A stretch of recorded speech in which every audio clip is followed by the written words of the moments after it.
Okay, what's up everybody? It's been a while since my last vlog in Baloney. Ever since then I've also done Classica San Sebastian. That went really well. Unfortunately we didn't get the result we wanted. I just finished my bastard ride here. Hello. Hello. Hey Mandy.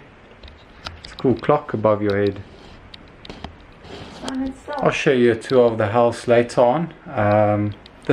Finally, it's taken us how long? 6 months to find appropriate. It's taken us 6 months to find a appropriate house, and we finally have. And ironically, this is the apartment of Joaquim Rodriguez Burrito. First, I need to get in the shower. But it is a low carb day, fasted ride. Monday's making some soup. Check it out. Wow.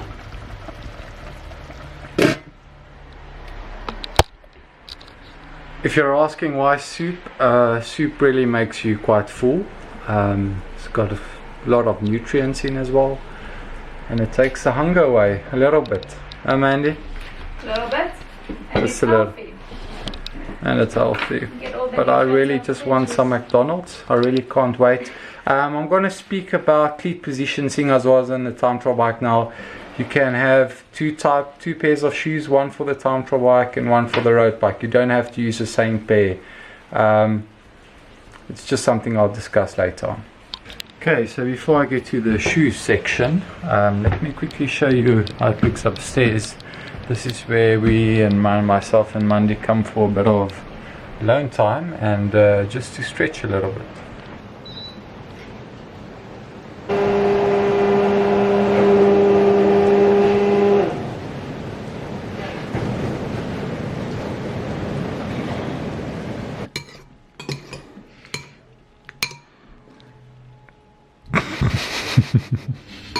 Okay, so my lunch is done and it's time to talk cycling. So remember I mentioned the time trial bike and the road bike, and that you don't need to use the same pair of shoes for both. So you can actually have a specific set of shoes for your time trial bike and a specific pair of shoes for your road bike, and it's kind of a marginal gain.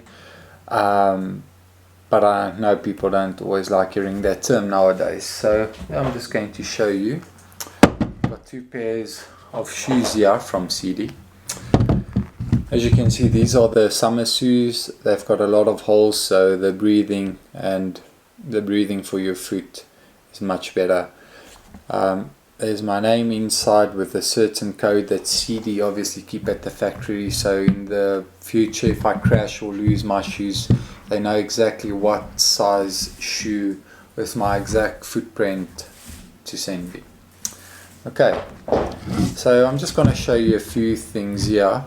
On my road bike, my cleats are a little bit more backwards, more downwards, if you want to use that term. Mostly just because I spend about 4 to 5 hours, and riding the cleat a little bit more backwards makes me able to activate my glute a little bit more, and for 4 or 5 hour rides it doesn't put that much stress on your knee joints as opposed to riding your cleats quite far forward. As you can also see on the inside here, this yellow thing, it actually lifts the inside of my foot because I've got a high arch, so it just gives my arch that little bit more support, obviously, so I don't get knee pain with my knee collapsing inwards. And then you also see that in my own custom, this is my own custom, how can I say, inner sole that I've made. You can see some modifications here that just supports my foot, seeing as I do have quite a high arch, and every shoe is built differently. Some shoes have a higher carbon arch on the inside here, and it supports people with a higher arch, and some shoes just don't have that. So then you just need to find a type of insole which actually supports the inside of your foot or your arch. Okay, so let's look at the shoes I use to time trial with. So these cleats are a little bit more forward, so that allows me to get when I'm pedaling, it allows me to get my hip angle open. I get more forward and I get a more smoother pedal stroke. So I'm not saying riding your cleats a little bit more forward in the specific position that you are on the time trial bike is going to necessarily benefit you, but it is something you can look at and look to get something out of it. Maybe it can change your time trial setup completely and you'll be smashing those time trials, or maybe it won't help you at all.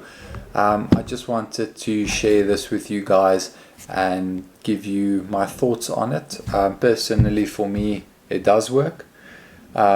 Whatever works for you, you need to figure that out. Okay, so that's enough for today's vlog. That's all that I'm going to share with you. My next race is the Arctic race. I'll be traveling there on the 13th. And what is it, Monday? It's the 13th of August. The 13th of August I'll be leaving, and Racing from it starts on the 16th to the 19th. I think the course suits me. It all depends on my weight. The weight's not too bad at the moment, and it is the final part of the season, so keeping your form is quite tough, but you just need to stay focused and motivated. That's all for today, guys, and thanks for watching.